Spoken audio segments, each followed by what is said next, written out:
হজের বিস্তারিত জানাতে এই মুহূর্তে সৌদি আরবে আছেন সহকর্মী আরিফুর রহমান। সরাসরি যাচ্ছে তার কাছে।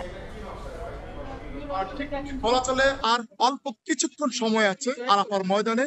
শেষ মুহূর্তে এখন লোকজন শুধুমাত্র আল্লাহর দরবারে শেষ মুহূর্তে যে প্রার্থনাগুলো বাকি আছে সেগুলোই কিন্তু তারা করছেন। অর্থাৎ আপনি দেখছেন যে আমার পাশেও কয়েকজন আছেন এবং পেছনে অনেকে এখন থেকে প্রস্তুতি নিচ্ছেন যে তারা কিছুক্ষণ পরে কিন্তু তারা সেই মুজদালিফায় যেখানে খোলা আকাশের নিচে রাত্রি যাপন করতে হয় সেই উদ্দেশ্যে রওনা করবেন। আমরা আসলে দেখছি আসলে অগণিত মানুষ যারা এখানে উপস্থিত আছেন যে আরাফার ময়দানে এবং ঠিক শেষ মুহূর্ত পর্যন্ত তারা শেষ সেকেন্ড পর্যন্ত তারা এখানে আল্লাহর দরবার যে প্রার্থনা সেই প্রার্থনায় সময় কাটাচ্ছেন এবং এটি কিন্তু মূলত আজকের দিনে তাদের যে চাওয়া সেই চাওয়া পাওয়া পূরণের দিন বলে মনে করছেন। অর্থাৎ আরাফার দিনই কিন্তু বলা আছে যে আল্লাহ রাব্বুল আলামিন অসংখ্য মানুষকে একেবারে মাফ করে দেন। অর্থাৎ তাদেরকে শিশু অর্থাৎ নিউবর্ন বেবি যেমন হয় অর্থাৎ নবজীবন দান করেন, ঠিক এই নবজীবন প্রাপ্তির আশায় কিন্তু হাজিরা আল্লাহর দরবারে অঝর কান্না করছেন এবং তাদের এই কান্না আসলে এমনটাই হচ্ছে যে আরাফাতের আকাশ বাতাস বলা চলে এক ধরনের ভারী হয়ে গেছে।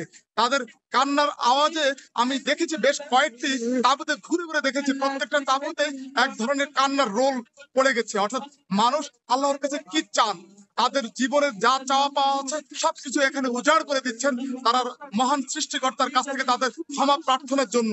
আমরা যেমনটি জানি যে আজকের এই আরাফার দিন এটি সম্পন্ন করেই হাজিরা কিন্তু এখান থেকে কিছুক্ষণের মধ্যেই কিন্তু রওনা হবেন মুজদালিফার উদ্দেশ্যে, যেখানে খোলা আকাশের নিচে রাত্রি যাপন করবেন এবং খোলা আকাশের নিচে রাত্রি যাপনের পাশাপাশি সেখানে দুটি নামাজ আদায় করবেন, অর্থাৎ মাগরিব এবং এশার নামাজ আদায় করবেন। তো সব মিলিয়ে বলা চলে যে আরাফার দিনে আজকে যে কর্মসূচি সেটি খুব সুন্দর এবং সফলভাবে শেষ করেছেন হাজিরা। সৌদি আরব থেকে হজের বিস্তারিত জানাচ্ছিলেন সহকর্মী আরিফুর রহমান।